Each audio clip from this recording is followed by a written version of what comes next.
He woke up before the sun did. Not because his alarm went off. Not because someone called him. He just woke up the way he always did. Eyes open, heart already on guard. Body stiff, like it was waiting for something to happen. That was the thing about him. He was always waiting, even when nothing was coming. He was a veteran.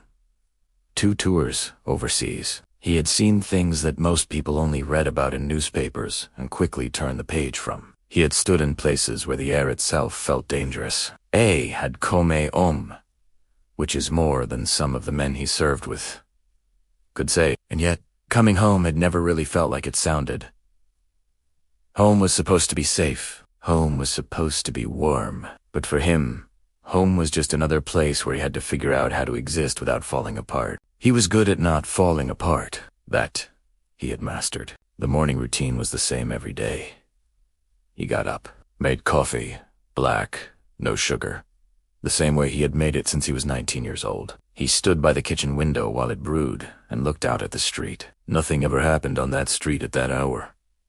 A stray cat, maybe. A passing car. The early light turning the sky from dark blue to gray. He watched it all like a man standing guard over something, though he couldn't have told you what. He was 51 years old. He didn't look broken. That was the part people never expected. He looked steady. He looked like the kind of man you would trust in a difficult situation. The kind of man who stays calm when everyone else is losing it. And maybe that was true. In a crisis, yes, he was fine. It was the ordinary days that got him. The days when nothing happened and there was no reason to feel heavy, and yet he did anyway. The way a house settles under its own weight over the years. He had a father. An old man now, living in a small care home across town. Every Sunday he visited. He would bring a newspaper, even though his father rarely read it anymore. And they would sit together in that quiet, the way fathers and sons sometimes sit, close enough to touch, but miles apart in everything they didn't say. His father was a man of faith, had been his whole life. Church, every week. Grace before every meal. A small Bible on the nightstand that looked so worn it seemed like it had been read in another lifetime. Maybe, eat, add. He didn't share that faith. He had once, or something close to it, at least. As a young man there had been prayers, real ones, the kind that come from somewhere deep and honest. But those had stopped a long time ago.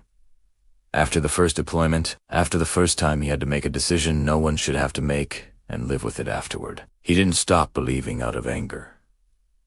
It was quieter than that. He just stopped having the words. And then one day he realized the habit had left him, the way smoke clears from a room gradually, until you open a window one morning and there's nothing left. That Tuesday started like every other one. He visited his father in the afternoon. The old man was having a decent day, lucid, almost cheerful, which wasn't always the case.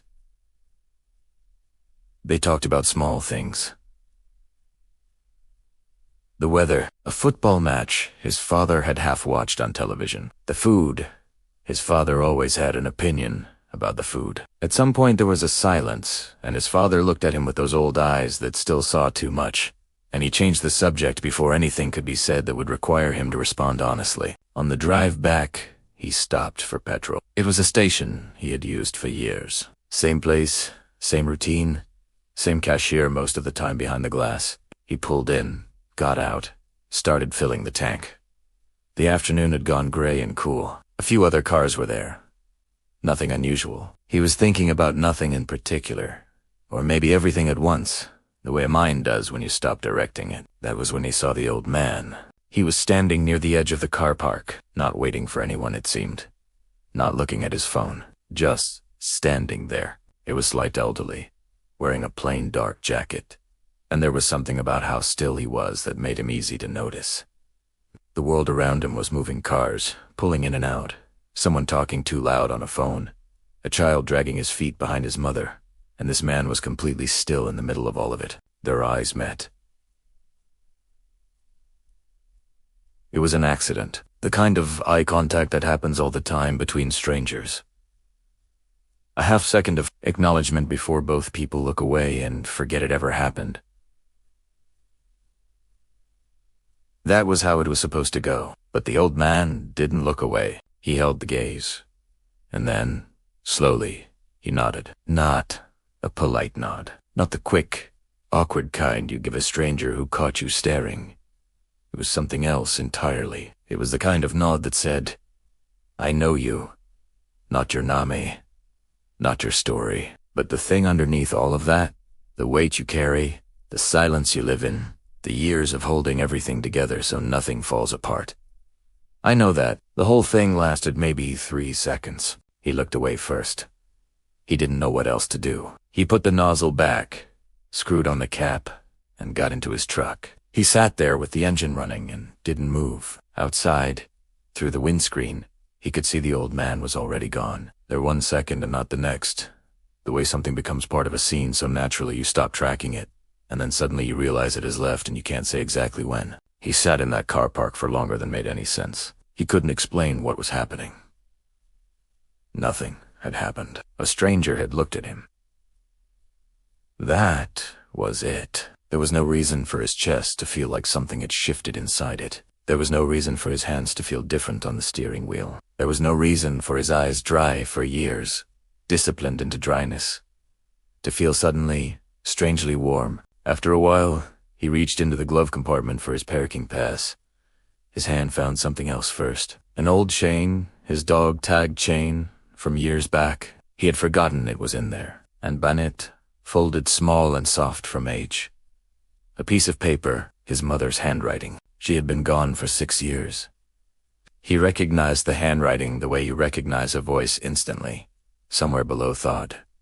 He didn't unfold it. He just held it between his fingers in the dim of the car, while the traffic moved past outside, and the sky finished going gray. He didn't know what had just happened to him. He didn't have a name for it yet. But something had shifted. Not outside, not in the car park, not in the world at all.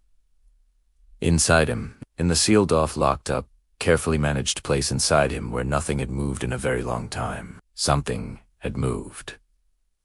He didn't tell anyone about the car park. Not his father.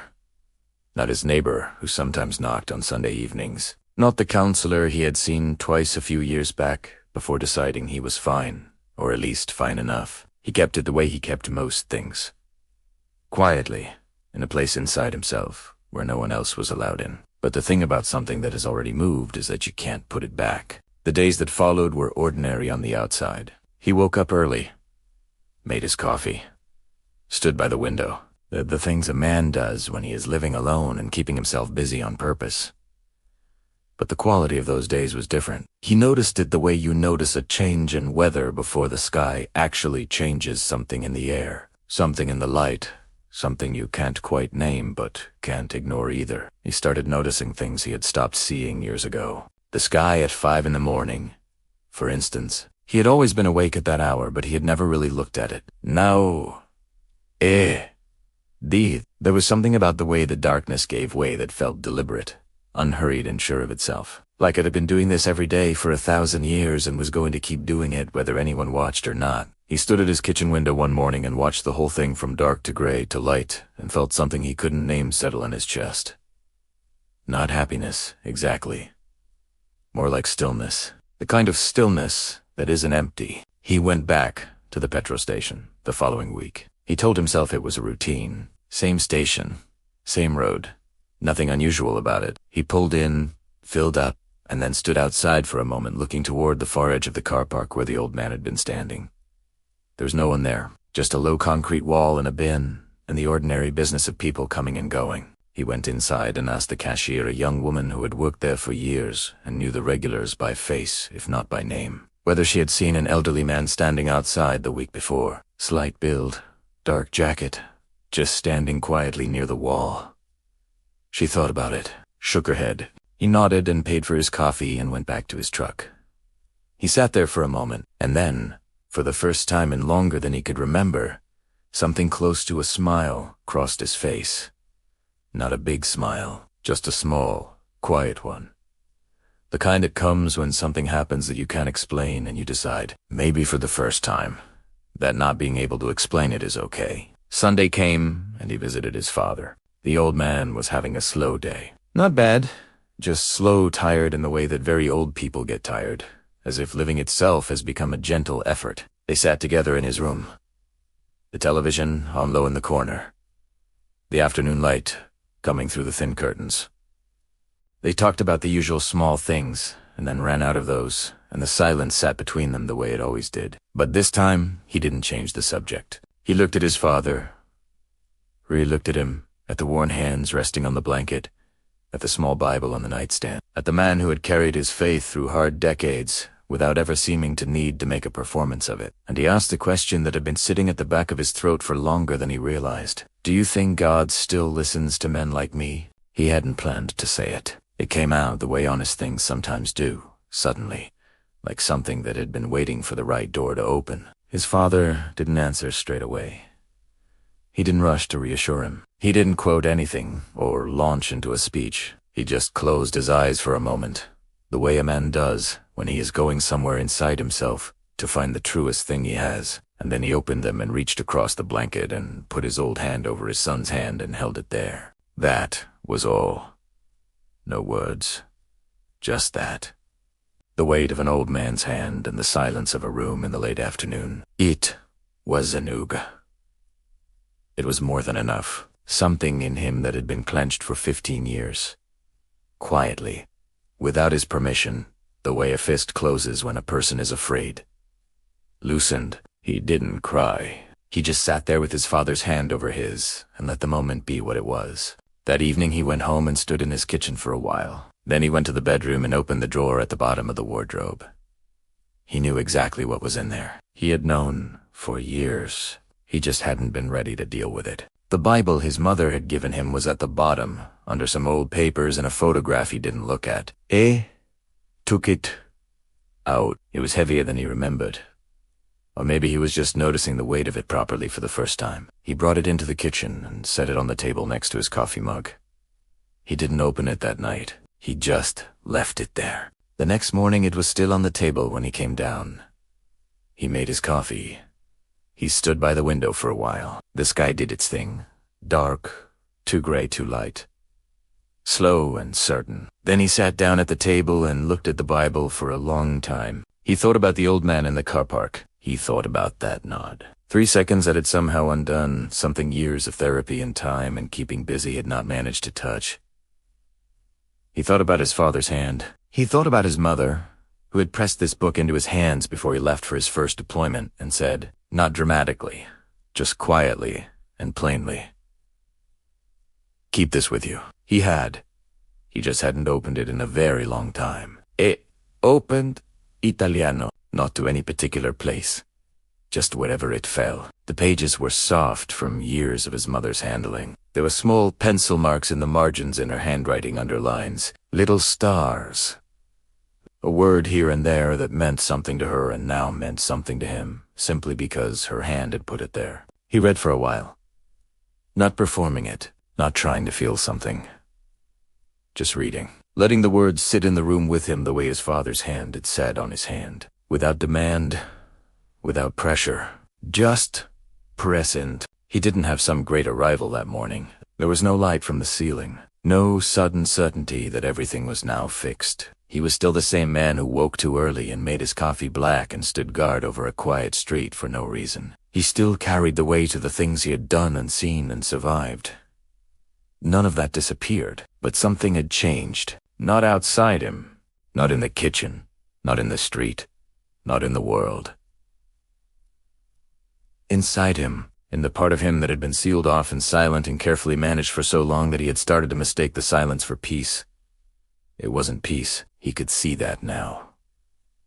It was just absence. And absence, it turns out, is one of the loneliest things a person can carry. He closed the Bible gently and left it on the table. Not in a drawer. On the table, where he could see it. He finished his coffee. He washed the mug. He got his jacket and his keys and went about his day. The same day he had been living for years. The same street. The same sky. The same man in the same boots walking the same route. Except he wasn't the same. Not quite. Not anymore. Nothing had changed that day. Not really. The world was exactly what it had been the morning before, and the morning before that, and every ordinary morning going back further than he cared to count. The kitchen was the same. The street was the same. The early light was the same cool gray it always was. But he had changed. Quietly. Without announcement. The way the sky changes between dark and light. Not in a single moment you can point to, but gradually, surely, until you look up and realize that somewhere along the way, without you even noticing exactly when, it had become morning.